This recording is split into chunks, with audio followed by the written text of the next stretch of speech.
perkenalkan, saya Evelyn. Saya akan menjadi host untuk Arnoldus Johnson Podcast pada episode kali ini. Nah, di hari ini kita sudah kedatangan tamu yang istimewa. Langsung saja kita minta dia langsung perkenalan langsung. Silakan, Pak Doni. Kok saya kenalkan ya? Ya baik, Shalom semuanya. Saya Dominikus Doni Riandono, biasa dipanggil Pak Doni. Di Paroki Gembala yang Baik ini saya membantu Romo untuk membidangi bidang pembinaan atau formasio untuk masa bakti 2025 sampai dengan 2027. Kita beri tepuk Ya. tangan untuk Pak Doni. Jadi Pak Doni adalah Ketua Bidang Pembinaan Ya. Paroki Gembala yang Ya, Baik. itu bidang pembinaan atau formasio sama. Sama aja, Ya. sebutannya sama. Ya. Ini kalau di bidang pembinaan ini kira-kira ada berapa banyak seksi dan apa aja sih Pak? Kalau di bidang pembinaan ini itu ada beberapa seksi, tapi yang jelas semuanya berurusan dengan pembinaan iman sesuai dengan jenjang umurnya. Jadi kalau EB tahu bina iman anak Katolik, nah itu BIA, Iya. itu juga bagian dari bidang pembinaan yang paling dini. Kemudian naik sedikit ke atas remaja Katolik atau rekat. Kemudian OMK atau orang muda Katolik, dulu Mudika, sekarang OMK namanya. Kemudian ada seksi keluarga yang mengurusi mereka yang sudah berkeluarga. Ya, kemudian ada lagi sekarang yaitu seksi lansia, lanjut usia, mengurusi opa oma, kakek nenek. Jadi dari segala umur ya Pak? Dari Ya, masih semua dini jenjang sampai umur umat itu. ya, Mulai dari yang paling kecil sampai yang paling senior. Nah, nggak ada tua soalnya di sini. Iya, paling senior. Jadi yang dimaksud bidang pembinaan ini apa sih Pak kira-kira? Iya, bidang pembinaan itu lebih spesifiknya itu adalah sebuah bidang yang mengurus pertumbuhan iman dari umat itu mulai dari jenjang yang paling kecil sampai dengan yang paling senior tadi, terutama untuk hal-hal yang sifatnya itu kemandirian, kemudian pertumbuhan iman tadi, tapi juga ada di dalamnya itu semacam kepemimpinan, lalu bagaimana mengurus organisasi, lalu ya seperti itulah. Intinya itu pokoknya membuat umat itu dibina dari sisi rohani, juga dari sisi kemampuan-kemampuan yang lain, sehingga ke depan nanti itu diharapkan mampu untuk meneruskan gerak langkah kehidupan gereja.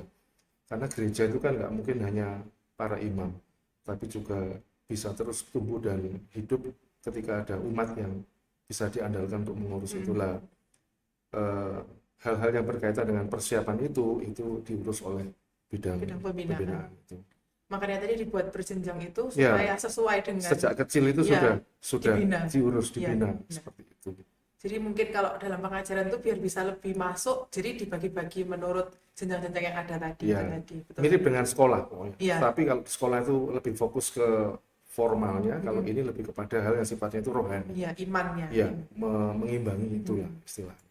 Jadi harapannya mungkin kalau udah biak, kalau sudah nggak usia biak ya kerekat gitu ya Pak? Iya, karena ada rentang umurnya kan. Harapannya itu umat Katolik itu sejak dia itu bukan sejak lahir ya, sejak umur 2-3 lah ya, 3 itu dia sudah mengenal kehidupan menggereja sesuai dengan umurnya. Dan harapannya terus sampai nanti dia remaja itu juga tidak lepas dari kehidupan menggereja, karena kan itu untuk balance. Terus sampai nanti lansia. Nah, memang ada tahap-tahap tertentu yang sungguh-sungguh membutuhkan peran orang tua. Ya mulai dari BIA, TREK atau OMK pun mungkin support orang tua juga masih perlu. Gitu. Keren sih ya, dari yang BIA mungkin masih diantar sampai nanti OMK sudah bisa berangkat sendiri gitu mungkin ya. Sampai nanti ketika sudah punya pasangan pun sebenarnya enggak disarankan untuk lalu hidup di luar tidak menggereja ya. Sebisa mungkin tetap hidup menggereja itu ada. Jadi kan pembinaan ini, bidang pembinaan ini kan sebagai kayak wadah supaya sebagai pembinaan iman itu sesuai dengan rentang ini usianya tadi gitu ya. Betul. Nah, karena tadi kan dibagi-bagi itu Pak, supaya kita lebih mengenal lagi, ada seksi dan subseksi apa aja. Tadi kan ada 5 seksi itu. Mungkin di bawahnya ada subseksi apa lagi dalamnya. Ya, yang punya subseksi jelas itu karena memang yang diurusi agak banyak itu keluarga. Di Gembala yang Baik khususnya itu ada subseksi hari ulang tahun perkawinan.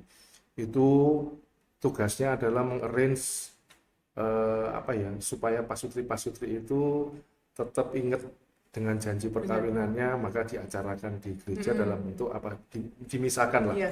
Dimisahkan, kemudian pasca misa biasanya masih ada acara tambahan kayak ramah-tamah atau pembinaan apa sedikit begitu. Itu yang ngurus adalah subseksi HUP, hari ulang tahun perkawinan. Kemudian ada juga subseksi P2K, yaitu subseksi pasutri pendamping keluarga. Jadi di subseksi ini itu lebih spesifik yang diurusi.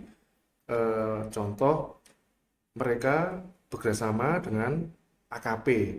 AKP itu asisten konselor perkawinan. Itu skopnya sudah di keuskupan, tetapi setiap paroki kan ada. Maka para AKP ini bergabung dalam P2K itu untuk memberikan layanan kepada para pasutri atau keluarga yang mungkin tanda petik membutuhkan pendampingan sebagai perpanjangan tangannya imam atau romo. Kalau romo kan mungkin terbatas karena jumlah dan kebutuhan, lalu hadirlah P2K ini yang notabene anggotanya adalah para AKP, asisten konselor perkawinan. Dan ini sudah berjalan. Jadi ini kayak difasilitasi Ya, itu. mereka semua ada di bawah seksi keluarga. Lalu OMK.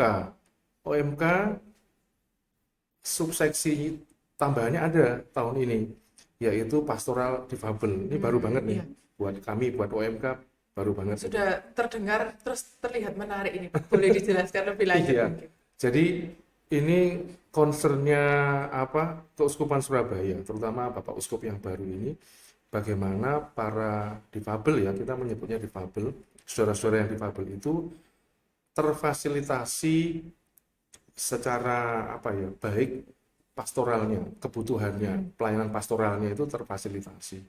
Nah itu kayaknya di GYB belum pernah ada sebelumnya. Jadi tahun ini di era ini tuh dimasukkan di bawahnya seksi OMK, subseksi pastoral difabel. Ya kita mencoba sih untuk mengawalinya dengan tahun ini itu melakukan pendataan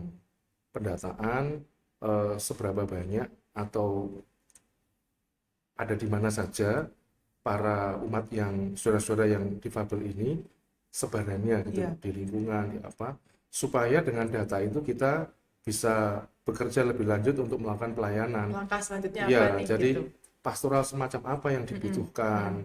Apakah menerima komuni ataukah baptis ataukah apa sajalah. Itu tentu akan lebih fair kalau by data. Nah, data itu kebetulan yang memungkinkan secara tenaga, semangat itu OMK mungkin sehingga OMK mempunyai subprogram untuk ini. Seperti itu. Jadi ini program baru yang dijalankan di tahun ini. Ya, kita mencoba untuk membantu paroki supaya para umat atau saudara-saudara yang difabel itu juga mendapat perhatian dalam pelayanan pastoral seperti yang normal. Ini mungkin ada pertanyaan kayak, ini kan kalau di bawahnya OMK apa cuman yang difabel yang usia OMK aja yang boleh? Enggak ya Pak, enggak. Maksudnya OMK ini kalau kita bicara tentang umat difabel semua yang anak-anak, yang remaja, yang semua. Jadi enggak karena OMK lalu yang di usia OMK. Takutnya ada pemikiran enggak. Semua saja. Dan semoga ini menjadi semangat pelayanan yang baru yang membara untuk teman-teman OMK, karena kan ini juga sesuatu yang baik lah gitu. Saya kira gitu. Jadi OMK ini sebagai kayak fasilitatornya kayak mengumpulkan data-datanya itu tadi. Nanti kan setelah datanya ada, lalu mereka mulai bekerja untuk kapan hari saya dengar sih kayak menyediakan ruangan kalau ada umat yang mau berkonsultasi untuk ini gimana nih, ada di tempat saya itu misalnya pamannya atau saudaranya, lalu bagaimana, atau ketua lingkungan yang mau berkonsultasi untuk itu, nanti kita punya ruang untuk itu, sehingga data tadi akan dilengkapi dengan data yang berikutnya untuk bisa mengactionkan dengan kunjungan Ya. seperti itu. Jadi semoga setelah nonton podcast ini jadi lebih ngerti kalau ternyata di dalam seksi OMK ini ada subseksi difabel ini Ya, tadi. cukup menarik lah untuk digarap itu selain Jadi, kegiatan OMK sendiri. iya benar. Jadi ini harapannya di Paroki GYP ini bisa saling berkolaborasi untuk membuat subseksi ini jalan gitu ya Pak Iya, ya. iya. Harapannya kan gitu. Semangat kolaborasi ini kayaknya sudah mulai akan apa ya dilakukan di periode ini. Contoh lansia. Nah, seksi lansia Iya. ini dalam waktu dekat akan membuat kegiatan bersama dengan apa ya kerasulan, bidang kerasulan berkaitan dengan layanan kesehatan itu, jadi berkolaborasi. Kemudian OMK sendiri saya dengar itu sudah mulai memikirkan bagaimana bisa berkolaborasi untuk melayani opa-oma Iya. kalau punya kegiatan, entah itu sebagai apa ya musiknya atau sebagai apalah yang kira-kira akan lebih mudah kalau yang bantu itu Mudah-mudahan. orang muda. Iya. Saya kira itu saat yang tepat gitu loh untuk orang muda masuk kemana-mana, dan Iya. saya rasa itu kan juga kegiatan Iya. yang positif gitu. Jadi dengan adanya kolaborasi ini tadi jadi kegiatannya tuh enggak gitu-gitu aja ya Pak ya. Iya, Benar ya? dan kebermanfaatannya itu terasa gitu loh. Iya. Saya misalnya OMK nggak melulu ngurusin OMK, nggak mikirin saya, tapi Iya. saya juga bagaimana berarti untuk opa-oma, mungkin untuk keluarga. Iya. Dan ini harus sering dikomunikasikan supaya apa ya kolaborasi itu menjadi hal yang biasa, Iya. harus biasa Iya. berkolaborasi. Sering ini kayak gini Iya. gitu. Itu Dari banyaknya subseksi ini tadi menurut saya banyak Pak karena ada 5 seksi dan subseksi seksi itu dan tadi. subseksi ya. Kira-kira acara apa sih yang biasanya tuh paling banyak peminatnya? Ya, oke. Kalau yang sudah pasti ya, karena sudah lama dan menjadi ikon itu, kalau untuk biak itu pasti WWJ, Yang setiap Weekend tahun. Which with is- Jesus. Nah, itu untuk para umat yang punya anak seusia biak gitu ya, sampai kelas 6 SD, pastikan untuk mendaftar WWJ tahun 2025 ini, sekalian karena ya sangat menarik. Sejauh saya mendampingi selama ini selalu baru, menarik dan apa ya berkesan. Iya. Yang penting kan itu ya. Kemudian Rekat itu nanti punya acara untuk live in di seminari. yang bareng AMS itu ya. Ya, yang Iya. bareng apa programnya Aku AMS itu kan juga kolaborasi. Di mana, kapan? Akhir Juli sih ingat saya. Kapan itu akhir Juli, di mananya wait and see. Lihat aja. 26 sampai menarik. 27 Juli. Itu betul.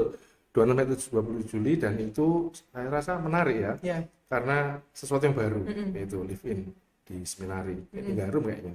Iya, Gitu. kayaknya ya di situ. Garum. Kemudian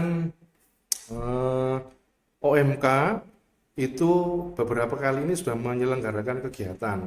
Tahun lalu itu ada kegiatan yang dikemas antara gathering dan leadership, servant leadership itu menarik itu, menarik cukup banyak. Nah, lalu yang penting itu impact-nya dari mereka itu ternyata masih banyak yang mau terlibat di gereja untuk apa? Untuk melayani. Kemudian akhir Desember kemarin itu bikin acara seminar gitu ya, atau apa ya semacam seminar gitu ya, yang konteksnya itu anak muda banget. Jadi bagaimana mengatasi anxiety, ya, kecemasan, apa segala macam itu. Kita nggak menduga ternyata dari 70 target itu 120 misalnya yang hadir seperti itu banyak. Hampir 2 kali lipat. Ya, ini memang menggunakan narasumber yang memang ahli dan sungguh-sungguh apa dibutuhkan. Ya. Ke depan kita masih akan membuat kegiatan yang sifatnya itu anak muda banget lah. Intinya itu kayak mewadahi mereka yang memang kepingin mengembangkan talentnya. Berkarya lah. Ya, sebagai misalnya host, fotografer, kemudian apa lagi ya, pokoknya ada beberapa hal yang memang kebutuhan anak muda banget itu mau diwadahi di situ, supaya juga nanti bisa dikaryakan kemana-mana. Iya, benar. Dalam satu gereja. Iya. Gitu. Jadi dari paroki GYP ini mengirimkan misalnya fotografer Ya, atau misalnya apa ya kayak gini-gini ya, kan podcast itu kan kebutuhan untuk yang bisa kan banyak seperti itu. Lalu apalagi ya, selain tetap ya ada hal-hal yang sifatnya leadership kalau di OMK itu, sambil mengembangkan apa jaringan itu. Lalu ini yang baru itu di lansia itu misa khusus lansia. Hmm. Selama ini kan ada misa khusus OMK Iya. yang sering dilaksanakan di misa malam pukul 19.15 itu. Nah, ini ke depan juga ada misa yang khusus lansia. Kayaknya semua petugasnya itu akan Lansia. diwarnai oleh lansia, tapi bukan hanya untuk lansia yang hadir semuanya aja boleh, Iya. cuman ini khas. Iya. Khasnya itu lansia. Nah, mungkin ini sesuatu yang baru yang mungkin nanti bisa menimbulkan ide-ide mungkin kolaborasi Untuk yang untuk subseksi iya lain. dibantu apa nih ya, Iya. dibantu apa kayak gitu. Semoga ini gayung bersambut ya. Iya. Itu. Amin. Tadi dari yang saya dengerin itu kayak kebanyakan itu yang berkolaborasi ini yang menjadikan sesuatu yang besar ya Pak. Jadi maksudnya yang nggak berdiri sendiri, justru yang kolaborasi itu jadi kegiatan yang berkesan gitu Iya. kayaknya. Jadi ada kolaborasi, ada dua model, kolaborasi antar seksi dalam Iya. satu bidang, tapi juga ke depan mungkin atau sudah ya berjalan kolaborasi antar bidang. Kayak ini, Iya. Krisma ini, Iya. itu kan sudah beberapa kali kita berkolaborasi untuk support bidang sumber ya, untuk anak-anak muda Iya. di sana sebagai korektor, Benar. bahkan ketuanya sekarang juga OMK. OMK. Benar. Jadi nggak menutup kemungkinan memang boleh antar bidang juga, Iya. nggak harus sesama di bidang itu, Iya. supaya lebih memperluas jaringan juga ya Pak. Betul. Dan saya kira efek dari proses kolaborasi itu sendiri sebetulnya adalah bagian dari pembinaan. Bagaimana saya bisa mengalami pengalaman di mengerjakan atau Iya. membantu di bidang yang lain. Dan ketika saya berhasil membantu itu, saya mestinya bertumbuh, mendapat sesuatu. Kayak gitu. Lah itu wadahnya ya di OMK, Iya. di Rekat, di Iya. di keluarga dan sebagainya. Jadi sebenarnya di sini harusnya nggak ada pertanyaan ya Pak, saya ini melayani apa di gereja? Iya. Banyak sekali yang bisa dilayani Iya, di sini. betul sekali. Kalau umat itu mau sedikit melihat ke dalam, mau mencari tahu, kaya sekali dengan kegiatan, banyak itu, banyak. Dan memang bisa juga memberikan masukan-masukan kalau memang masih kurang apa, Iya. beri aja masukan. Mungkin kalau menurut saya pribadi, mungkin kalau yang masih bingung, kira-kira saya di gereja ini bisa berkontribusi apa sih? Mungkin kalau dari saya pribadi lebih dimulai dengan mengikuti kegiatan rutin mungkin ya Pak. Ya. Kayak pembinaan, Ya. kayak kalau biak ya diikutkan anaknya di biak. Ya, kalau sudah besar begitu ya, sudah seusia kayak kamu gitu, ada banyak pintu ya, Iya. bisa ke lingkungan. Jarang loh Iya, iya. orang muda di Benar. lingkungan. Tapi kalau ada, mestinya itu sangat berarti. Atau tanya aja ke sesama orang muda itu, Iya. aku bisa ikut kegiatan Iya. apa? Dimulai dari situ. Nanti kan mulai ketemu apa yang disukai. Ya, Yang kira cocok nih buat ya, teman. kalau ternyata sukanya nyanyi, gabung Iya, dengan paduan suara. Benar. Kalau sukanya dengan organisasi, ya ikutlah dalam kepanitiaan, Krisma, Iya. Komper, itu banyak orang muda dibutuhkan di sana. Orang muda Iya, loh, benar.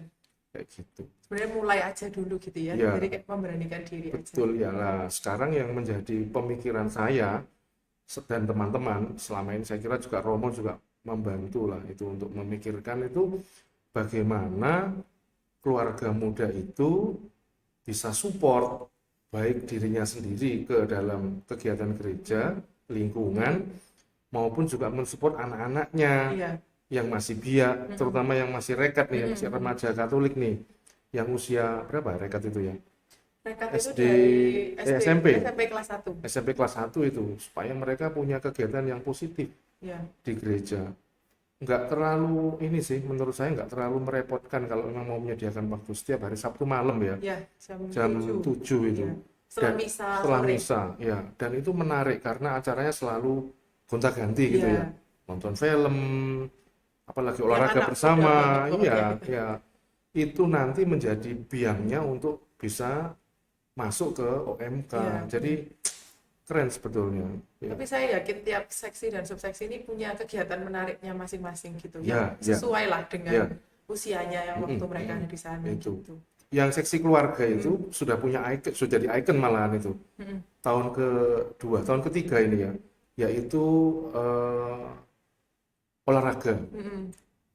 Namanya Oh, iya, BOR, iya. bulan-bulan olahraga. Iya, iya. Itu dalam rangka support hari ulang tahun paroki itu. Dan itu mengundang masa banyak. GYB Champion itu bukan Ah, namanya betul. itu ya? Namanya GYB Champion. Kamu terlibat ya? Iya, pernah. GYB Champion. GYB Champion itu juga hal yang menarik karena satu, selain sebagai peserta mewakili lingkungan, juga bisa menjadi aku mau bertumbuh dengan ikut ngurusin gitu loh, Iya. ikut jadi kepanitiaannya, Panitianya. ya GB Champion itu adalah salah satu dari kegiatannya seksi keluarga, Karena seperti mungkin itu. dari luar mungkin terlihatnya cuma pertandingan olahraga, tapi ternyata karena itu jadi merakatkan terus jadi ini ya Pak, maksudnya kayak temennya pelayanan, yang lain mau ikut pelayanan Iya, gitu iya, jadinya. betul, betul. Keren Dalam sih. aneka macam Iya, kegiatannya, benar. ya. Nggak selalu yang rohani sih. Iya, Ada juga yang balance-nya yaitu iya, kegiatan fisik itu, jasmani. jasmani ya. Dimulai dari situ dulu, nanti lama-lama jadi makin akrab. Iya. Efek dari GB Championship yang kedua itu kan Mm-mm. sekarang tiap Sabtu di lantai Tenis itu 3 ya? tenis meja Iya. maksudnya itu sudah ada kegiatan rutin pingpong itu ya. Sampai Romo ikut kan ya Pak ya? Oh iya, Iya, kebetulan benar. kalau paroki kita ada yang jago itu. Iya. Jadi ya nggak terduga ternyata GYP punya nih gitu. Iya, iya. Itu kan memang harus ya disampaikan Lestarikan. lewat Iya. lewat ini ya salah satunya ya, lewat Mm, podcast ini supaya banyak umat yang tahu. benar. Nah, terus kalau selain tadi kan ada dua hal yang aku highlight, Pak, tentang yang programnya lansia, MISA itu tadi, MISA lansia, dan yang satunya yang OMK difabel. Atau di program 2025 ini ada lagi yang baru, atau kira-kira apa yang pingin Pak Doni highlight nih dari program-program seksi yang ada di bidang pembinaan? Saya kira yang terdekat yang memang apa ya menurut saya pribadi itu tagihan yang memang harus segera dikerjakan itu adalah pastoral difabel Oke. itu untuk bisa segera memulai pendataan teman-teman OMK supaya mereka punya semangat untuk melayani itu memang harus segera di challenge untuk dikerjakan sehingga kita nanti bisa mewujud nyatakan pelayanan untuk pastoral difabel itu dan juga apa ya lansia ini memang juga harus disupport supaya apa mereka sungguh-sungguh bisa bahagia happy di hari tuanya dengan aneka macam kegiatan ya selama ini kan sudah ada line dance Iya, itu benar. ya kemudian senam bersama tiap Sabtu itu kemudian ya apalagi ya ini yang terbaru ini mencoba Misa. untuk misa bersama kita akan mencoba untuk support ke sana. Subseksi keluarga kemarin bikin seminar bagus juga sih tentang hukum gereja itu. Oh. Itu yang datang itu juga di luar ekspektasi. Dan nanti bulan apa saya lupa Juli atau apa masih ada satu lagi acara seminar serupa tetapi ini skopnya lebih besar. OMK pasti akan senang kalau mendengar itu karena apa termasuk yang akan dibicarakan topiknya itu apa dan bagaimana kapan tunggu tanggal mainnya ya nanti harus join berarti ya yang ya, usianya ya. ini. Oke. Nah terus kan kalau mungkin kayak tahun lalu kan tantangannya kayak yang setelah pandemi terus kan jadi yang kebanyakan tuh anak-anak kan biasanya habis pandemi kan online semua kan Pak kayak pembinaan tuh semua online kayak gitu terus tiba-tiba malas jadi ini harus siap-siap kayak gini ke gereja untuk yang pembinaan offline gitu loh. Nah itu tapi kan mungkin sudah tantangan tahun lalu. Kalau mungkin di sekarang ini ada tantangan apa yang kira-kira di bidang pembinaan ini?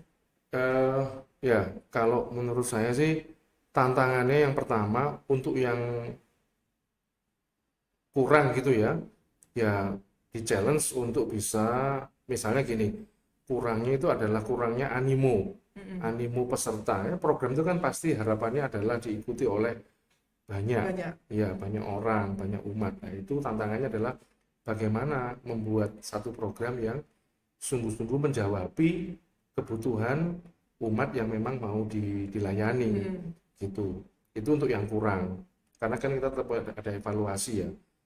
Lalu untuk yang sudah cukup banyak karena memang menjawabi kebutuhan tadi tantangannya adalah bagaimana mempertahankan itu atau meningkatkan dengan berusaha peka untuk melihat apa yang menjadi kebutuhan dari segmentasi usia yang dilayani itu apakah itu pihak rekat terutama MK lalu keluarga dan lansia. Saya juga berkoordinasi dengan masing-masing ketua seksi itu untuk melihat itu. Jadi bukan semata-mata mengedepankan program yang ada dalam pikiran para ketua seksi dan panitia atau pengurus, tapi lebih kepada sekarang ini kebutuhannya apa. Umat itu Iya. sesuai segmentasi tadi ya. Lalu sebisa mungkin kita menjawab itu dengan membuat program yang kalau itu kan enak. Jadi kita menyampaikan sesuatu dan itu sungguh-sungguh dibutuhkan, pasti akan Karena sesuai dengan iya. yang dibutuhkan Wah, tadi, yang iya. diinginkan. Contoh anak muda sekarang kan lagi bingung dengan dirinya sendiri, aku mau kemana, kok tantangannya semakin besar, aku mau kerja apa, akhirnya nyangkut-nyangkut ke apa mental health mungkin ya, kecemasan dan lain sebagainya. Di saat seperti itu kita memunculkan bagaimana mengatasi Anxiety. misalnya itu anxiety, itu benar-benar kayak gereja memberikan sesuatu. Iya. Itu kalau di anak muda itu kayak relate gitu, Iya. Pak. Relatable. Iya, gratis. Iya. Nah, di rumah Tuhan Iya. tersedia semuanya.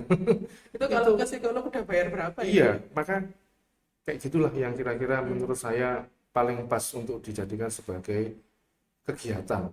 Kalau programnya itu pembinaan, programnya itu kan terjemahannya, kegiatannya. Jadi mungkin kalau yang saya lihat selama ini itu kan yang kayak menggodok itu kan sebenarnya kan ketua dan para subseksi ini tadi. Ya, pengurus lah. Tapi justru kita ini juga membutuhkan mungkin ide-ide baru yang sekiranya kita belum pikirin gitu ya Pak. Maksudnya kayak kalau misalnya ada ide apa kayak yang sekiranya kita selama ini tuh kayak oh aku nggak pernah loh kepikiran ini, itu boleh banget berarti. Iya, terbuka untuk masukan. Pokoknya gitu, terbuka untuk masukan. Kalau kita cinta dengan paroki kita cinta dengan keluarga, anak-anak, orang tua, itu beri aja masukan. Karena tampaknya hanya memberi masukan ya, tapi kalau itu masukannya sungguh berarti, paling tidak untuk program tahun depan, itu kita sudah punya sesuatu yang ini yang dibutuhkan. Gitu. Iya, kayak gitu. Mungkin itu bukan keresahannya dia aja, tapi mungkin orang Ya, lain juga merasakan. kalau yang menyampaikan banyak, kan berarti itu sudah menjadi kebutuhan banyak orang. Benar-benar. Seperti itu. Jadi justru program kerjanya bidang pembinaan ini tuh ya berasal dari kebutuhan-kebutuhannya umat. Iya, makanya itu saya kira umat harus diketuk rasa pedulinya juga untuk sampaikan sesuatu. Sampaikan sesuatu itu biasanya kemana? Ya kemana-mana, bisa lewat ketua lingkungan, bisa langsung ngomong ke pastor paroki, bisa ngomong ke sekretariat. Banyak kan pintu-pintu yang bisa digunakan untuk sarana memberikan. Mungkin orang terdekat dulu yang sekiranya bisa di ini. Saya kira gitu, itu lebih baik. Karena kan selama ini banyak terdengar ini ya Pak, enggak malas kegiatan gereja gini-gini aja gitu. Nah jadi justru mungkin bisa memberi gitu tadi. Itu perlu diberi masukan, biar nggak gitu-gitu aja, kayak apa gitu. Kan kadang hanya bisa apa ya istilahnya ngejudge gitu ya, gitu-gitu aja tapi tidak memberi masukan juga. Akhirnya kan kita juga gimana supaya bisa melayani baik kan tentunya ada masukan, ada penyampaian gitu. Tapi sebenarnya sih dari yang saya lihat tuh programnya itu sudah banyak banget dan banyak kegiatan yang saling mendukung gitu loh Pak sebenarnya ya. Kita berusaha tidak overlap dengan bidang yang lain, tapi sebisa mungkin bisa saling support. Iya, gitu. benar. Seperti itu. Jadi supaya setiap bidang ini memiliki porsinya masing-masing. Ya, gitu. ya kan ada 4 bidang tuh, ada bidang sumber, ada bidang pembinaan, ada kerasulan apa umum, ada kerasulan khusus. Itu kalau di breakdown itu bisa kok itu, bisa saling support itu bisa. Dan memang harus gitu sih. Dari saling support nanti ada regenerasi mungkin ya Pak ke depan. Gitu. Nah, saya yakin Pak Doni kan nggak mau ya selamanya menjadi ketua di sini. Pasti membutuhkan regenerasi. Ini sudah periode yang kedua. Nah, saya sungguh berharap itu dalam perjalanan nanti itu kita menemukan kader lah untuk tongkat estafet tetap harus jalan. Kan kita terbatas, tapi kalau bisa kan GHB selamanya. Keren. Nah, waktu yang saya lihat pelantikan kemarin tuh banyak anak-anak mudanya. Memang kan sepertinya sekarang tuh mau menggerakkan tenaga orang-orang muda Katolik ini kan Pak. Kira-kira dari Pak Doni sendiri yang sudah 2 periode menjadi ketua ini, apakah ada kayak wejangan untuk generasi penerus di GYB ini? Ada sesuatu yang bagus dari cangkir ini. Boleh. Saya minum dulu, terus nanti muncul idenya. Ya, ternyata idenya di dalam gelas ini teman-teman. Ya. Ini kalau bagaikan apa kapal ya, bahtera yang mau apa berjalan atau apa mengarungi samudra luas itu, maka ketika kita mau memulai menjalankan ini dan berharap ini sukses begitu ya, maka dikatakan bukalah layarnya dan biarkan Tuhan mengarahkan kita kemana Dia menghendakinya. Jadi yang penting kita punya tujuan itu harus besar, positif, untuk melayani umat, tapi kita jangan lupa kita punya Tuhan Yesus yang sungguh-sungguh mendampingi kita dan kita sadar bahwa Dia tidak pernah meninggalkan kita. Iya. So ketika sudah sadar itu, ya wis jalan aja dengan penuh keyakinan gitu. Maka bukalah layarnya dan biarkan Tuhan mengarahkan kita kemana Dia menghendaki kita mau pergi. Iya. Maka untuk, ya ini tanda petik ya, yang sudah senior, yang sudah banyak pengalaman, jangan meninggalkan kita yang masih membutuhkan saran, nasihat, tetap dampingi aja. Sedangkan yang orang muda, nah harusnya tertantang bahwa gembala yang baik masa depannya ada di tangan orang muda. Ya, yang adik-adik ya didampingi. Iya, Seperti itu. Itu saya kira kalau itu bisa dihayati, disinergikan, ya agak tenang. Nggak ada badai berarti. Iya. Tadi mungkin bukalah layar itu bukalah hati gitu ya Pak. Jadi Ya, kayak hati untuk mau buka hati, open buka mind, mata, ya buka mata, lalu apa ya, ya memberikan. Jangan hanya buka hati aja, ya diberikan hatinya, diberikan potensinya, seperti itu. Gereja sangat membutuhkan. Gembala yang baik sangat membutuhkan Anda semua. Gitu. Ini guys, didengarkan ini. Mungkin kalau yang sudah terlibat, kita mungkin harus lebih peka mungkin ya Pak, kayak kebutuhan sekitar itu apa sih gitu kira-kira. Dan mungkin terkadang itu ada teman-teman juga yang bilang kayak takutnya kalau baru itu nggak langsung diterima atau gimana gitu. Sebenarnya jangan takut kan ya. Ya, gereja itu bisa kita anggap sebagai rumah kedua. Ya kan, rumah kedua. Artinya ya di rumah itu kita nggak apa-apa, belajar itu kan pasti bikin salah, perbaiki, belajar lagi, tunjukkan sesuatu. Kalau kita tidak putus asa, tidak pergi gitu ya, pasti dalam era waktu tertentu, entah setahun, ngalami itu, entah 2 tahun, bahkan lebih panjang, itu mungkin bukan kita yang pertama-tama merasakan ya, tapi orang lain pasti akan melihat kamu bertumbuh. Tapi kalau kita reflektif, ya mungkin kita merasa, oh ya saya bertumbuh. Jadi mulai berapa aktif di gembala yang baik? Mulai kecil. Dari biak kayaknya ya. Ikut sekolah minggu dulu awalnya. Seperti itu. Seperti sekarang. Kayak apa itu sudah? Paling tidak gereja berkontribusi untuk memberikan kesempatan kita untuk bertumbuh itu kan bisa dilihat dari buah-buahnya. Contohnya. So, nggak usah takut itu. Masuk aja. Jadi kalau boleh saya menarik kesimpulan itu sebenarnya bidang pembinaan itu sebagai wadah kita sebenarnya untuk iman Katolik kita nih ya Pak. Iya, benar ya? Untuk pertumbuhan iman Katolik kita, untuk pertumbuhan apa ya, pribadi kita, itu banyak kok, banyak. Nggak terbatas hanya yang muda, sampai tua pun itu kan yang namanya pertumbuhan tidak pernah berhenti. So belajar juga tidak pernah berhenti. Maka ya memberi dan menerima itu akan terus terjadi dalam proses pembinaan itu. Saya kira itu. Keren. Banyak sekali insight yang kita dapatkan hari ini dari Pak Doni ya. Sama-sama. Nah, mungkin sebelum menutup sesi podcast hari ini, Pak Doni ada pesan-pesan terakhir yang mau disampaikan ke teman-teman yang bakal nonton ini. Mungkin yang sudah terlibat dalam bidang pembinaan maupun yang belum Pak. Ya. Untuk teman-teman di seluruh jenjang usia ya.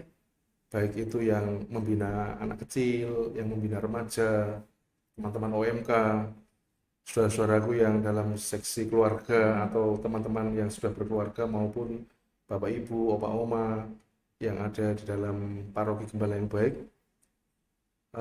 Mari kita bergandengan tangan untuk melayani Kristus yang hidup di tengah-tengah kita dengan memberikan apa saja yang bisa kita berikan, potensi yang kita punya untuk melayani Tuhan di paroki Gembala yang baik sesuai dengan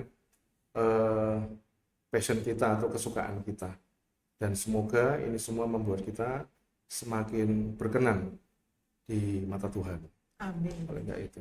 Terima kasih. Terima kasih Pak Doni semangatnya. Ini jadi lebih mengenal lagi ya tentang pembinaan. Semoga. Harus dong Pak. Saya terima kasih diberi kesempatan untuk bisa sedikit bercerita tentang bidang pembinaan. kan tak kenal maka tak sayang. Ya, Jadi harus mengenal apa sih bidang pembinaan ini. ya, ya. Ya. Semoga setelah sesi pembicaraan ini teman-teman bisa semakin mengenal apa itu bidang pembinaan dan bergabung bersama kami di sini. Sip. Oke. Ya. Terima kasih Pak Doni untuk waktunya. Tuhan Sama-sama ya, Ki. memberkati. Terima kasih banyak, Tuhan berkati. Sampai jumpa di Arnoldus Jansen Podcast episode selanjutnya. Salam Sang Sabda.